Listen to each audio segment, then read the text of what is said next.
Welcome back. I'm Neil Chase, author of Iron Dogs, writer-director of Spin the Wheel. And today let's talk about tension. It's the secret ingredient that keeps readers on the edge of their seats, audiences gripping their armrests. It's what makes horror terrifying, thrillers exhilarating, and even dramas emotionally gripping. But how do you build tension effectively? And just as importantly, what kills it? Today we're breaking down 5 powerful ways to increase tension in your stories, with examples from some of the best films and books that nailed it, and a few that missed the mark. So grab your popcorn, let's get started. Our first tip is limit what the audience knows. One of the easiest ways to kill tension, well, dumping too much information too soon. The more the audience knows, the less they have to wonder, and that's what tension thrives on. Instead of laying all your cards on the table, hold some back. Let the audience feel one step behind the characters, piecing things together bit by bit. But be careful.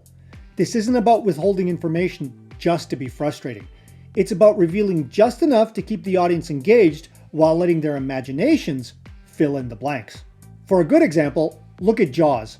We barely see the shark for most of the movie. True, it was only because the animatronic Bruce was prone to constantly breaking down, and so Steven Spielberg opted to reveal less of it than he otherwise might have. But in this case, it was a lucky stroke of genius. Instead of seeing it, we get ominous music, half glimpses, and terrifying attacks from something unseen. Because we never fully know what's lurking beneath the water or when it will strike next, tension skyrockets. Now for a bad example, look at M. Night Shyamalan's The Happening. It tries to be suspenseful, but when we learn that the villain is plants, and people are just randomly killing themselves because of the wind, or I suppose more specifically, airborne toxins in the wind, well, all the mystery's gone, replaced instead by some huge leaps in logic and shaky science at best. Instead of frightened gasps, we just get disappointing groans. So here's a pro tip. Start with questions, not answers. What does the audience need to wonder about? Show glimpses, hints, and clues instead of dumping exposition. Let characters react with fear before the audience knows what they're even afraid of. When in doubt, trust your audience to put things together, instead of spelling everything out. Keep them guessing. Don't over-explain. Let them fill in the blanks. And make them squirm while they do it. Next, try to put a time limit on survival. If you want instant tension, add a deadline. A character who has all the time in the world to escape danger isn't really exciting. But a character who has 10 minutes before the bomb explodes, before the killer finds them, before the oxygen runs out, well, that's tension gold. A time constraint forces characters to make choices under pressure, often leading to mistakes, sacrifices, and emotional gut punches. For a good example, look at speed. A bus has to stay above 50 miles per hour or it'll explode. It's such a simple concept, and yet from the moment our lead characters set foot on board, every scene is built around this tension. From navigating through busy LA traffic, to running out of gas, to trying to defuse the bomb, to chasing down the bad guy. The characters don't have time to rest or regroup. They're in constant panic mode, thanks to this ticking and quite literal time bomb. For a bad example, look at the Cloverfield paradox.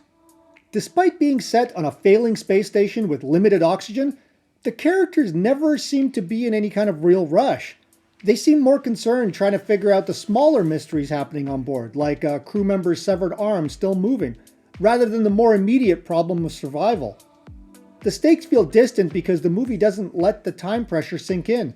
There's no real urgency because the characters never behave as though there were. So here's a pro tip. Give your characters a countdown.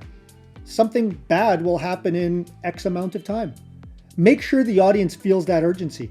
Characters should panic, rush, or struggle to beat the clock. Use time limits to force difficult choices. Who do they save? What do they sacrifice? Keep cutting between the deadline and the character's desperate actions to increase suspense. And give your characters a race against time. The shorter the window, the higher the tension. Next, create conflict between characters. Tension isn't just about external threats. Sometimes the best tension comes from within. If your characters are too unified, things get boring fast. But if they're stressed, distrustful, or making bad decisions based on personal conflict, Well, that's where magic happens. Think about how people act under pressure. They argue, they doubt each other, they make selfish choices. That's realistic, and it makes tense situations even more nerve-wracking. For a good example, look at The Thing. By the time the characters uncover what's happening, nobody knows who is human and who is the monster. This heightened level of paranoia makes every interaction nail-biting. Even a simple conversation is loaded with distrust, suspicion, and fear. For a bad example, look at Prometheus. For a crew of highly trained scientists, these characters have zero logical discussions. They argue, but not in a way that builds tension, just in a way that makes them look kind of incompetent. It's a classic case of characters making choices because the plot needs them to, rather than because it's what they would actually do. So instead of feeling tense, we just get frustrated watching them make a series of dumb choices that get them dead. So here's a pro tip. Give characters clashing motives. One wants to fight, the other wants to run. Introduce secrets. Does one character know something the others don't? Make trust a scarce resource. Is there a traitor in the group? Is someone lying? Let arguments happen at the worst possible moments, right before an attack, during a crucial escape, and so on.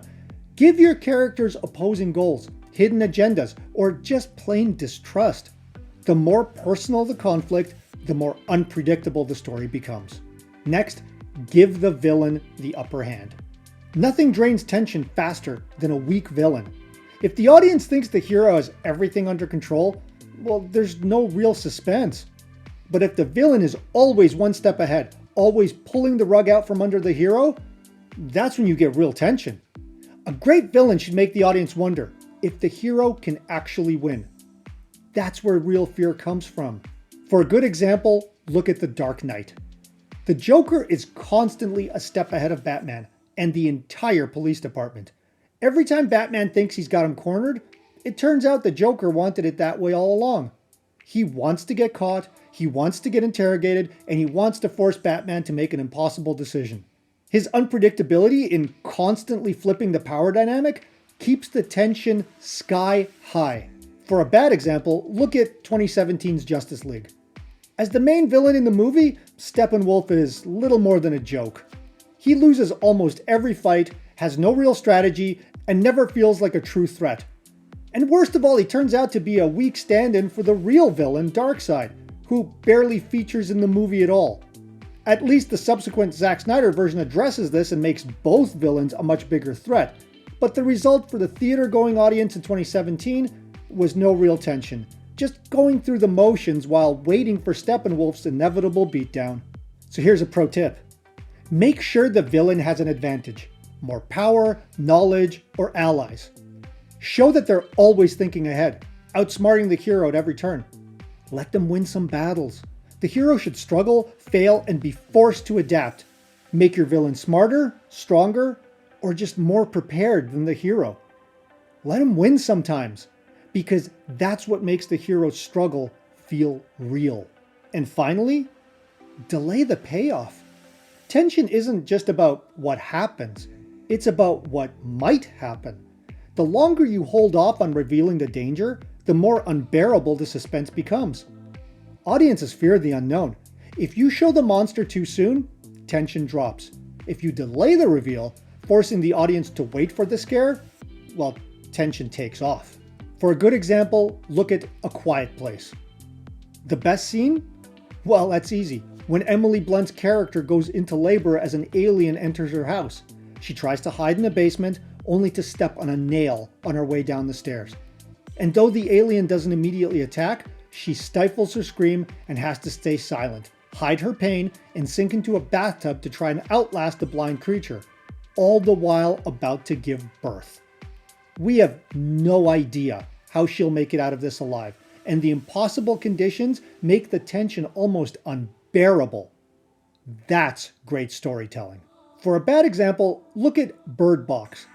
It has a similar premise to A Quiet Place, substituting sight for hearing, so instead of having to keep quiet, people have to blind themselves from seeing the monsters. Otherwise, they'll go mad and kill themselves. But the film doesn't capitalize on this as well as A Quiet Place. Instead of building tension by making us wonder if the main character will survive, The movie jumps back and forth between timelines, deflating suspense before it can even build. We know she'll be okay in the past because we've already seen her alive and well in the present. So here's a pro tip. Stretch out suspenseful moments. Force the audience to wait. Use silence, slow pacing, and character reactions to build that dread. Make the audience anticipate something terrifying. Then delay it just long enough to make them sweat. Don't rush the scare. Let tension simmer and hold it just long enough to make the audience beg for that release. And that's what this is all about, isn't it? The give and take with the audience to make their experience as exciting and intriguing as possible. One of the best ways to achieve that level of participation is tension. It's what keeps stories alive. Whether it's withholding information, using a ticking clock, throwing characters into conflict, making the villain smarter, or delaying the payoff. The best tension is the kind that keeps your readers and viewers on edge and makes them ask, what happens next? But hey, these are just my 2 cents. Give me yours. What's a great example of a story that should have had tension but failed in some way? And what would you have done differently? Let me know in the comments below. And if you're looking for a couple of stories where tension builds to a boiling point, then you'll love my horror novel Iron Dogs and my thriller film Spin the Wheel, out now on Tubi. You can find the links below. And if you find yourself making these kinds of mistakes, or you feel like you're not getting any traction with your own story or script, or if you're a producer or filmmaker who has a good concept for a script, but something is lacking in the execution and preventing you from getting investor interest or funding locked down, contact me on my webpage, neilchasefilm.com, through the link below, and let's talk. I've helped writers, filmmakers, and producers zero in on what works and what doesn't at the script level, and more importantly, how to fix it. And if you'd like more unique storytelling tips to take your fiction to the next level, click that like button, subscribe to my channel, and hit that notification bell to stay updated with the latest content. Until next time, stay creative.